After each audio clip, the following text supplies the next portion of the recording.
What is going on, everyone? Anthony Drew Gary here. Welcome back to the How To Show. I saw something this week in the forums of the Choose FI Facebook group that asks an interesting question about homestead exemptions, and it's something that I've never covered before. So very thankful that I get the opportunity to use that question as an opportunity to clear up what might be a misconception. And so if we do that, the question was, is filing a homestead exemption worth it? First-time homeowner, paperwork was mailed to me about it saying it would deduct $1,000 from the assessed value of a home and save an average of $105 in taxes. I'm just confused why I'd want to devalue my home for $100. So there's a couple of different things that we need to unpack here, and we'll just do it line by line by line. So what is a homestead exemption first and foremost? This is effectively a credit for being an owner occupant inside your home.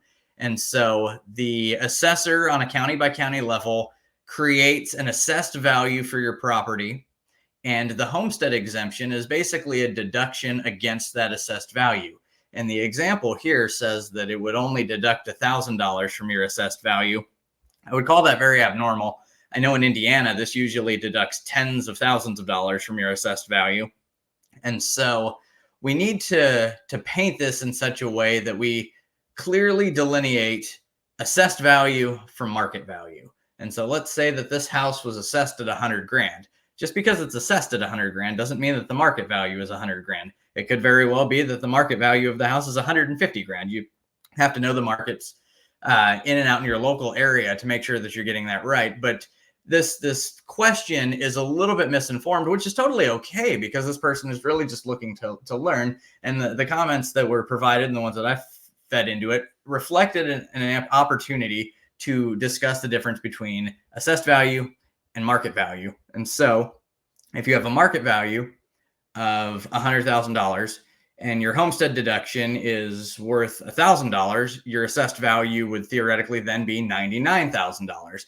But again, more often than not, this homestead deduction is worth tens of thousands of dollars knocked off your assessed value. And so the opportunity there for you to save a decent amount in taxes is there. And so the question at the end, I'm confused why I'd want to devalue my home for $100. And it's a totally valid question, but it's not the correct context because there is no aspect of devaluing your home when you apply a mortgage exemption because it only devalues the assessed value and not the market value. So this is something that can be tricky, and the assessors, again, are on a county by county basis. They look at homes every year or every 5 years or even every time a house sells, depending on where you are in the country. This looks a little bit different. And there are a lot of places in the country, including Indiana, where property taxes for residential owner-occupied homesteads are capped at a fixed amount of assessed value anyway. And so you want to be paying attention to how all of these things triangulate into one another. So you could have your assessed value, you could have your exemptions, and you could have your property tax cap. And somewhere between the exemptions netting out a lower amount of assessed value and your property tax cap of the assessed value, you'll find the solution of what your tax rate is. And if you are a homeowner, you can jump on the county assessor's website for the county that you live, and you can pull up your property tax bill and you can read it line by line, and they show you how they make up this total value and this total taxable amount. It usually starts out with the two basic ways that land is valued. You have the actual gross land, and then you have the improvements that are upon it. So the land is the land, and the improvements would be the house or the outbuilding or whatever your situation is. And so you can then start to look at what the tax rates are specifically for your area. And if you have any questions about this, this is what the assessor's office is around for.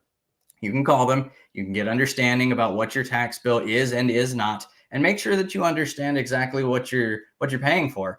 And while you're at it, if you live in a community where there are a good amount of comparable homes for your marketplace, so let's say that you live in a neighborhood where every fourth or fifth house looks roughly like yours, you want to make sure that the assessed value of your house is comparable to the assessed value of other houses in the area, because you don't want to be paying more in property taxes than the folks down the road who basically have the same house. So there's only one way to check that is to look at the bills and do a little bit of research on your own. Maybe not something that you need to do every year, but at least every couple of years, you can make sure that that the way that the property taxes are being assessed on you is fair and honest, and you just will have a better understanding of what that looks like. And if you have any questions on this, leave them in the comments down below. I'm happy to help you with this stuff. And even if you're not in Indiana, I can probably lend you some guidance as to where you might want to look to find more information. So wanted to touch on homestead exemptions and the difference between assessed value and market value for this episode of the How To Show, which is now coming to a close. Again, engage with me in the comments. Let me know what you like. Let me know what you don't like. Let me know how I can make this channel more beneficial for you, because that's what it's all about here.